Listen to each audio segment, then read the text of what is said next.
Sir ਤੁਸੀਂ ਵੀ ਦੇਖਿਆ ਹੋਣਾ ਵੀ ਬੱਕਰੀ ਜਦੋਂ ਬੱਚਾ ਡਿਲੀਵਰ ਕਰਦੀ ਆ ਕੋਈ ਮਹੀਨਾ ਡੇਢ ਮਹੀਨਾ ਥਣ ਬਰਾਬਰ ਹੁੰਦੇ ਆ, ਮੁੜ ਕੇ ਥਣ ਇੱਕ ਛੋਟਾ ਹੋ ਜਾਂਦਾ ਇੱਕ ਵੱਡਾ ਹੋ ਜਾਂਦਾ।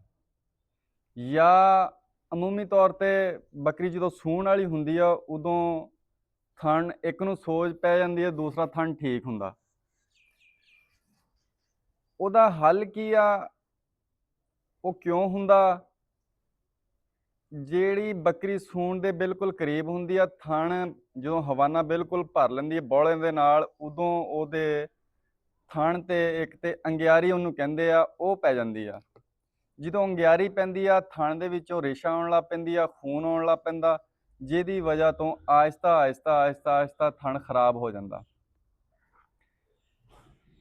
ਤੇ ਜਿਹੜਾ ਹਵਾਨਾ ਵਾ ਉਹ ਇੱਕ ਸਾਈਡ ਤੋਂ ਸੁੱਜ ਜਾਂਦਾ, ਸੋਜ ਵੀ ਇੰਨਾ ਜਾਂਦਾ ਵੀ ਉਹ ਬਿਲਕੁਲ ਪੱਥਰ ਹੀ ਬਣ ਜਾਂਦਾ। ਤੇ ਮੇਰੇ ਵੀਰੋ ਯਾਦ ਰੱਖੋ, ਇਸ ਸੂਰਤ ਦੇ ਵਿੱਚ ਐਂਟੀਬਾਇਓਟਿਕ ਇੰਜੈਕਸ਼ਨ ਬਿਲਕੁਲ ਨਹੀਂ ਲਾਉਣਾ, ਵਰਨਾ ਤੁਹਾਡੇ ਬੱਕਰੀ ਦਾ ਥਣ ਖਰਾਬ ਵੀ ਹੋ ਸਕਦਾ, ਮਤਲਬ ਥਣ ਬਿਲਕੁਲ ਹੀ ਬੰਦ ਹੋ ਸਕਦਾ। ਕਰਨਾ ਕੀ ਆ? ਅਗਰ ਬੱਕਰੀ ਬਿਲ ਫਰਜ਼ ਸੂ ਪਈ ਆ 2 ਮਹੀਨਿਆਂ ਬਾਅਦ ਜਾਂ ਮਹੀਨੇ ਬਾਅਦ ਬੱਕਰੀ ਦਾ ਥਣ ਛੋਟਾ ਹੋ ਗਿਆ, ਇੱਕ ਵੱਡਾ ਹੋ ਗਿਆ, ਤੁਸੀਂ ਇਹ ਚੈੱਕ ਜ਼ਰੂਰ ਕਰਨਾ ਵੀ ਕਿਆ ਥਣਾਂ ਦੇ ਵਿੱਚ ਦੁੱਧ ਪੂਰਾ। ਅਗਰ ਤਾਂ ਥਣਾਂ ਦੇ ਵਿੱਚ ਦੁੱਧ ਪੂਰਾ, ਥਣ ਵੱਡੇ ਛੋਟੇ ਦੀ ਕੋਈ ਨਹੀਂ, ਥਣਾਂ 'ਚ ਦੁੱਧ ਪੂਰਾ ਵਾ ਤੇ ਫਿਰ ਕੋਈ ਮਸਲਾ ਨਹੀਂ। ਅਗਰ ਬਿਲ ਫਰਜ਼ ਇੱਕ ਥਣ ਦੇ ਵਿੱਚੋਂ ਧਾਰਾਂ ਘੱਟ ਆ, ਦੁੱਧ ਘੱਟ ਆ, ਦੂਸਰੇ ਥਣ ਦੇ ਵਿੱਚ ਦੁੱਧ ਜ਼ਿਆਦਾ, ਤੇ ਫਿਰ ਮੇਰਾ ਵੀਰੋ ਇਹ ਕੰਮ ਕਰਨਾ ਵੀ ਤੁਸੀਂ ਬੱਕਰੀ ਨੂੰ ਲਾਲ ਮਿਰਚਾਂ ਜਿਹੜੀਆਂ ਆਪਾਂ ਘਰ ਇਸਤੇਮਾਲ ਕਰਦੇ ਹਾਂ ਹਾਂਡੀ ਦੇ ਵਿੱਚ, ਉਹ ਲੈ ਲੈਣੀਆਂ 2 ਚਮਚੀਆਂ, ਪਾਣੀ ਦੇ ਵਿੱਚ ਖੋਰ ਕੇ ਤੇ ਬੱਕਰੀ ਨੂੰ ਪਿਲਾ ਦੇਣਾ। ਪਿਲਾਉਣਾ ਇਸ ਤਰ੍ਹਾਂ ਵਾ ਵੀ ਬੱਕਰੀ ਉੱਥੋਂ ਨਾ ਲੈ ਜਾਵੇ, ਮਤਲਬ ਬੱਕਰੀ ਦੀ ਸਾਹ ਵਾਲੀ ਨਾਲੀ 'ਚ ਨਾ ਚੱਲ ਜਾਵੇ, ਕਿਉਂਕਿ ਮਿਰਚ ਬਹੁਤ ਛੇਤੀ ਉੱਥੋਂ ਦਵਾਉਂਦੀ ਹੈ। ਤੁਸੀਂ ਸਰਿੰਜ ਦੇ ਨਾਲ ਜਾਂ ਬੋਤਲ ਦੇ ਨਾਲ ਬੱਕਰੀ ਦੇ ਮੂੰਹ 'ਚ ਪਾ ਦੇਣਾ, ਬੱਕਰੀ ਪੀ ਲਊਗੀ। ਇੱਕ ਦਿਨ ਛੱਡ ਕੇ ਮਤਲਬ 3 ਦਿਨ ਲਗਾਤਾਰ ਤੁਸੀਂ 2-2 ਚਮਚੀਆਂ 3-3 ਚਮਚੀਆਂ ਹਰੀਆਂ ਲਾਲ ਮਿਰਚਾਂ ਦੀਆਂ ਦੋਗੇ ਤੇ ਇਨਸ਼ਾਅੱਲਾ ਉਹ ਅੱਲਾ ਦੇ ਹੁਕਮ ਦੇ ਨਾਲ ਉਹ ਬਿਲਕੁਲ ਥਣ ਸੈੱਟ ਹੋ ਜਾਊਗਾ। ਅੱਛਾ, ਜਿਹੜਾ ਵੱਡਾ ਛੋਟੇ ਥਣ ਦਾ ਮਸਲਾ ਵਾ, ਵੱਡੇ ਛੋਟੇ ਥਣ ਦਾ ਮਸਲਾ ਇਹ ਆ ਵੀ ਜਦੋਂ ਬੱਕਰੀ ਉਹ ਵਕਤੀ ਤਾਂ ਪੂਰਾ ਨਹੀਂ ਹੋ ਸਕਦਾ, ਲੇਕਿਨ ਜਦੋਂ ਤੁਹਾਨੂੰ ਪਤਾ ਲੱਗ ਗਿਆ ਬੱਕਰੀ ਮੁੜ ਕੇ ਕ੍ਰਾਸ ਹੋ ਗਈ ਆ, ਕ੍ਰਾਸ ਹੋਣ ਤੋਂ ਬਾਅਦ ਤੁਹਾਨੂੰ ਪਤਾ ਵੀ ਕਨਫਰਮ ਗੱਭਣ ਹੋ ਗਈ ਆ, ਤੇ ਬੱਕਰੀ ਨੂੰ ਤੇਲ ਲਾਜ਼ਮੀ ਦਵੋ। ਜਿਹੜਾ ਸਰੋਂ ਦਾ ਤੇਲ ਹੁੰਦਾ, ਇਹ ਬੱਕਰੀ ਨੂੰ ਕਮ ਸੇ ਕਮ ਤੁਸੀਂ ਕਿਲੋ ਤੋਂ 1.5 ਕਿਲੋ ਤੇਲ ਦੇਣਾ ਵਾ ਜਦੋਂ ਬੱਕਰੀ ਕਨਫਰਮ ਗੱਭਣ ਹੋ ਜਾਵੇ। ਇੱਕ ਦਿਨ ਦੇਣਾ, ਇੱਕ ਦਿਨ ਨਹੀਂ ਦੇਣਾ, ਇੱਕ ਦਿਨ ਦੇਣਾ, ਇੱਕ ਦਿਨ ਨਹੀਂ ਦੇਣਾ। ਇਸ ਤਰੀਕੇ ਨਾਲ ਭਾਵੇਂ ਤੁਸੀਂ ਉਹ ਜਿਹੜਾ ਸਰੋਂ ਦਾ ਤੇਲ ਆ ਉਹ ਵੰਡੇ ਦੇ ਵਿੱਚ ਮਿਕਸ ਕਰਕੇ ਦੇ ਦਿਓ, ਭਾਵੇਂ ਪਾਣੀ 'ਚ ਮਿਕਸ ਕਰਕੇ ਉੱਦਾਂ ਪਿਲਾ ਦਿਓ। ਜਿਸ ਤਰੀਕੇ ਨਾਲ ਵੀ ਦੇਣਾ ਤੁਹਾਡੀ ਆਪਣੀ ਸਵਾਬਦੀ ਦਾ, ਜਿੱਦਾਂ ਤੁਹਾਡਾ ਦਿਲ ਕਰਦਾ ਬੱਕਰੀ ਸੌਖਾ ਖਾਂਦੀ ਆ ਜਾਂ ਪੀਂਦੀ ਆ ਉੱਦਾਂ ਪਿਲਾ ਦੇਣਾ। ਕਮ ਸੇ ਕਮ 1 ਕਿਲੋ ਸਰੋਂ ਦਾ ਤੇਲ ਦਿਓਗੇ ਅਗਰ ਗਰਮੀਆਂ ਤਾਂ। ਅਗਰ ਸਰਦੀਆਂ ਵਾ ਤਾਂ ਫਿਰ ਤਿਲਾਂ ਦਾ ਤੇਲ ਦਿਓ। ਅਗਰ ਸਰਦੀਆਂ ਵਾ ਤਾਂ ਤਿਲਾਂ ਦਾ ਤੇਲ ਦਿਓ, ਅਗਰ ਗਰਮੀਆਂ ਵਾ ਤਾਂ ਸਰੋਂ ਦਾ ਤੇਲ ਦਿਓ। ਅੱਛਾ, ਸਰੋਂ ਦਾ ਤੇਲ ਜਦੋਂ ਪੂਰਾ ਹੋ ਗਿਆ, ਮੁਕੰਮਲ ਹੋ ਗਿਆ, ਫਿਰ ਅੱਗੋਂ ਫਿਰ 2 ਦੇਸੀ ਹੱਲ ਆ, ਉਹ ਜਿਹੜਾ ਤੁਹਾਡਾ ਮੇਰਾ ਵੀਰਾਂ ਦਾ ਦਿਲ ਕਰੇ ਉਹ ਅਪਣਾ ਲਈਓ। ਪਹਿਲਾ ਹੱਲ ਇਹ ਆ ਵੀ ਜਿਹੜੀ ਸੌਗੀ ਹੁੰਦੀ ਆ, ਆਮ ਤੌਰ ਤੇ ਆਪਾਂ ਘਰਾਂ 'ਚ ਵੀ ਇਸਤੇਮਾਲ ਕਰਦੇ ਹਾਂ, ਸ਼ਾਦੀ ਵਿਆਹਾਂ ਤੇ ਵੀ ਸੌਗੀ ਜਿਹਨੂੰ ਕਿਸ਼ਮਿਸ਼ ਵੀ ਕਹਿੰਦੇ ਆ, ਉਹ ਤਕਰੀਬਨ ਲੈ ਲੈਣੀ ਤੁਸੀਂ ਕੋਈ ਅੱਧਾ ਕਿਲੋ ਸੌਗੀ ਲੈ ਲੈਣੀ, ਤੇ ਲੈ ਕੇ ਸ਼ਾਮ ਨੂੰ ਇਹ ਇੰਨੀ ਬੜੀ ਸ਼ਾਮ ਨੂੰ ਪਾਣੀ ਦੇ ਵਿੱਚ ਉਹ ਭਿਗੋ ਦੇਣੀ ਆ, ਭੇਂ ਦੇਣੀ ਆ, ਰਾਤ ਸਾਰੀ ਭਿੱਜੀ ਰਵੇ, ਸਵੇਰ ਨੂੰ ਉਹਦਾ ਪਾਣੀ ਜ਼ਾਇਆ ਕਰ ਦੇਣਾ, ਤੇ ਜਿਹੜੀ ਉਹ ਕਿਸ਼ਮਿਸ਼ ਹੋਣੀ ਆ, ਸੌਗੀ ਹੋਣੀ ਆ, ਉਹ ਬੱਕਰੀ ਨੂੰ ਖਿਲਾ ਦੇਣੀ ਆ। ਇੱਕ ਦਿਨ ਛੱਡ ਕੇ ਇੱਕ ਦਿਨ ਖਿਲਾਉਣੀ ਆ, ਮਤਲਬ ਇੱਕ ਦਿਨ ਖਿਲਾਈ, ਅਗਲੇ ਦਿਨ ਨਾਗਾ ਕੀਤਾ, ਫਿਰ ਅਗਲੇ ਦਿਨ ਖਿਲਾਈ। ਇਹ ਕੰਮ ਕਰ ਲਓ। ਜੇ ਇਹ ਨਹੀਂ ਕਰਨਾ ਤੇ ਫਿਰ ਮੇਰਾ ਵੀਰ ਤੁਸੀਂ ਲਸਣ ਲੈ ਲੈਣਾ।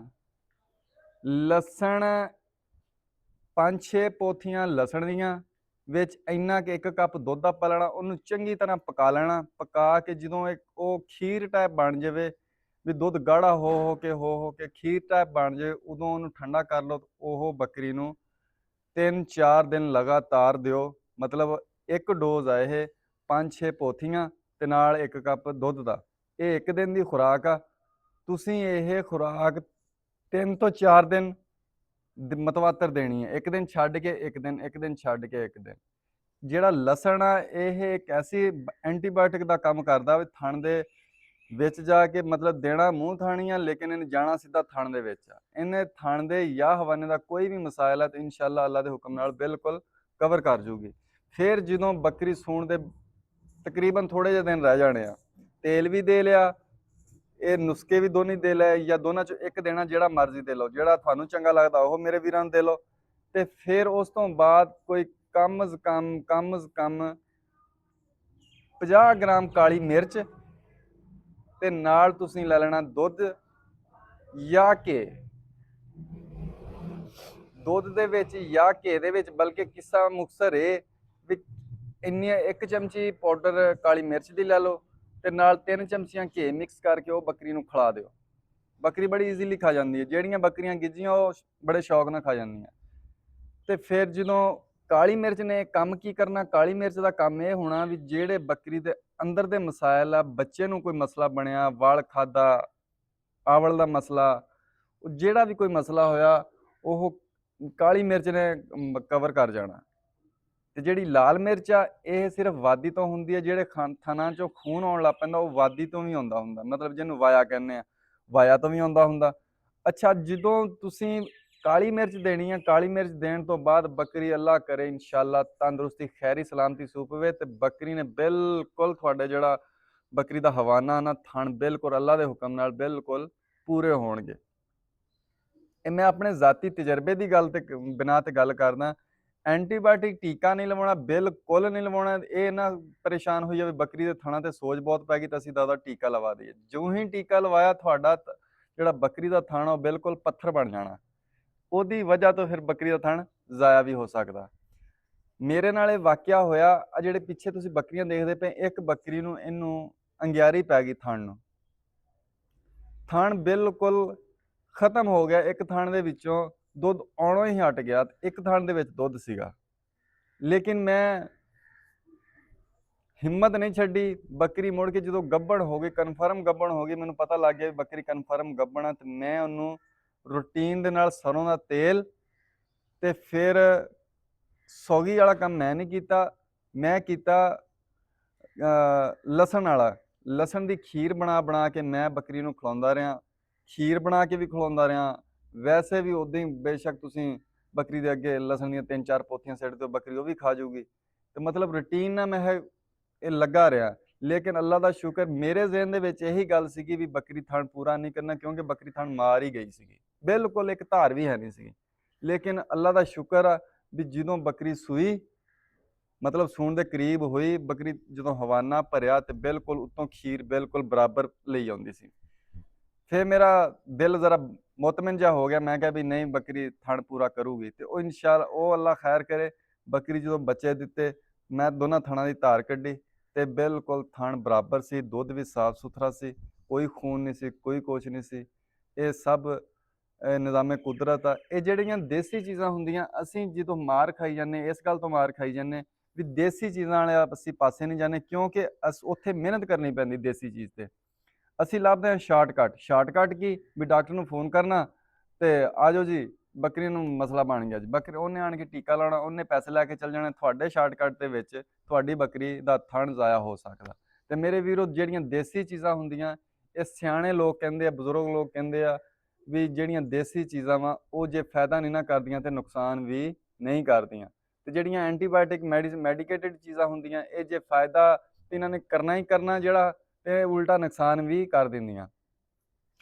ਫਿਰ ਦੂਸਰੀ ਗੱਲ ਤੇ ਇਹ ਵੀ ਜਿਹੜੀ ਬੱਕਰੀ ਨੂੰ ਥਣਾ ਦੇ ਅੱਗਾ ਪਿੱਛਾ ਹੋ ਜਾਂਦਾ, ਮਤਲਬ ਥਣ ਹੋ ਜਾਂਦਾ ਵਾ, ਕੋਈ ਮਸਲੇ 100 ਮਸਲੇ ਹੋ ਜਾਂਦੇ ਆ।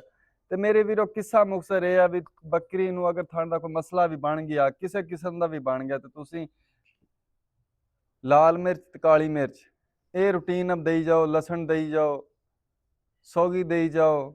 ਮਤਲਬ ਕੋਸ਼ਿਸ਼ ਕਰੋ ਆਪਣੇ ਵੱਲੋਂ ਵੀ ਹਰ ਚੀਜ਼ ਦਿਓ ਬੱਕਰੀ ਨੂੰ, ਤਾਂ ਕਿ ਬੱਕਰੀ ਦੀ ਜਿਹੜੀ ਕੋਈ ਵੀ ਕਮੀ ਪੇਸ਼ੀ ਆ ਉਹ ਥਵਾਨੇ ਦੇ ਹਿਸਾਬ ਦੇ ਨਾਲ ਉਹ ਪੂਰੀ ਹੋ ਜਾਵੇ, ਜਿਹਦੀ ਵਜ੍ਹਾ ਤੋਂ ਬੱਕਰੀ ਬਿਲਕੁਲ ਆਪਣਾ ਰੂਟੀਨ ਨਾਲ ਮੁੜ ਕੇ ਡਿਲੀਵਰ ਹੋਵੇ। ਤੇ ਇਨਸ਼ਾਅੱਲਾ ਅੱਲਾ ਦੇ ਹੁਕਮ ਦੇ ਨਾਲ ਬੱਕਰੀ ਬਿਲਕੁਲ ਇਨਸ਼ਾਅੱਲਾ ਬਫਜ਼ਲੇ ਖੁਦਾ ਬੱਕਰੀ ਤੁਹਾਡੀ ਥਣ ਜ਼ਾਇਆ ਨਹੀਂ ਕਰਨ ਲੱਗੀ। ਬੱਕਰੀ ਥਣ ਤੁਹਾਡਾ ਪੂਰਾ ਕਰੂਗੀ ਜਦੋਂ ਮੁੜ ਕੇ ਸੂਆ ਸੂਗੀ ਤਾਂ। ਤੇ ਇਸ ਗੱਲ ਤੋਂ ਪਰੇਸ਼ਾਨ ਨਾ ਹੋਵੋ, ਕਿਉਂਕਿ ਨਵੇਂ ਫਾਰਮਰ ਜਿੰਨੇ ਵੀ ਆ ਇਸ ਗੱਲ ਦਾ ਉਹਨਾਂ ਨੂੰ ਇਸ਼ੂ ਹੈ, ਇਸ ਗੱਲ ਦਾ ਮਸਲਾ ਹੈ। ਪਰੇਸ਼ਾਨੀ ਜ਼ਾਹਰੀ ਗੱਲ ਹੁੰਦੀ ਆ, ਇੱਕ ਨਵਾਂ ਸ਼ੌਕ ਹੋਵੇ, ਛੋਟੇ ਛੋਟੇ ਮਸਾਇਲ ਜਿਹੜੇ ਆ ਇਹ ਕਵਰ ਕਰਨੇ ਮੁਸ਼ਕਿਲ ਹੋ ਜਾਂਦੇ ਇੱਕ ਨਵੇਂ ਬੰਦੇ ਲਈ। ਪੁਰਾਣਾ ਬੰਦਾ ਜਿਹੜਾ ਹੁੰਦਾ ਉਹ ਐਕਸਪਰਟ ਹੁੰਦਾ, ਉਹਨੂੰ ਮਸਲਾ ਕੋਈ ਨਹੀਂ ਗਾ, ਉਹ ਛੋਟੀ ਮੋਟੀ ਬਿਮਾਰੀ ਨੂੰ ਜਾਂ ਛੋਟੇ ਮੋਟੇ ਮਸਲੇ ਨੂੰ ਐਡਾ ਮਸਲਾ ਨਹੀਂ ਸਮਝਦਾ, ਕਿਉਂਕਿ ਉਹਨੂੰ ਪਤਾ ਮੈਂ ਰਿਕਵਰ ਕਰ ਲੈਣਾ। ਤੇ ਅੱਜ ਦੀ ਵੀਡੀਓ ਮੇਰੇ ਸਿਰਫ ਇਸ ਵਾਸਤੇ ਸੀ, ਇਹ ਜਿਹੜੇ ਥਣ ਦੇ ਸਾਰੇ ਮਸਾਇਲ ਆ, ਜਿਹੜੇ ਥਣਾਂ ਦੇ ਹਵਾਨੇ ਦੇ ਮਸਾਇਲ ਆ, ਇਹ ਮੇਰੇ ਵੀਰਾਂ ਨਾਲ ਜਿਹੜੇ ਦੇਸੀ ਨੁਸਖੇ ਸੀਗੇ ਉਹ ਸ਼ੇਅਰ ਕੀਤੇ। ਤੇ ਉਮੀਦ ਕਰਦਾ ਤੁਹਾਨੂੰ ਵੀਡੀਓ ਚੰਗੀ ਲੱਗੀ ਹੋਏਗੀ। ਅਗਰ ਚੰਗੀ ਲੱਗੀ ਤੇ ਚੈਨਲ ਨੂੰ ਸਬਸਕ੍ਰਾਈਬ ਕਰ ਲਓ, ਤੇ ਜਿਨ੍ਹਾਂ ਮੇਰੇ ਵੀਰਾਂ ਨੇ ਸਬਸਕ੍ਰਾਈਬ ਨਹੀਂ ਕੀਤਾ ਉਹ ਵੀ ਕਰ ਲਓ, ਤਾਂ ਕਿ ਹਰ ਆਉਣ ਵਾਲੀ ਨਵੀਂ ਵੀਡੀਓ ਤੁਹਾਡੇ ਤਾਈਂ ਬਾ ਆਸਾਨੀ ਪਹੁੰਚਦੀ ਰਹੇ।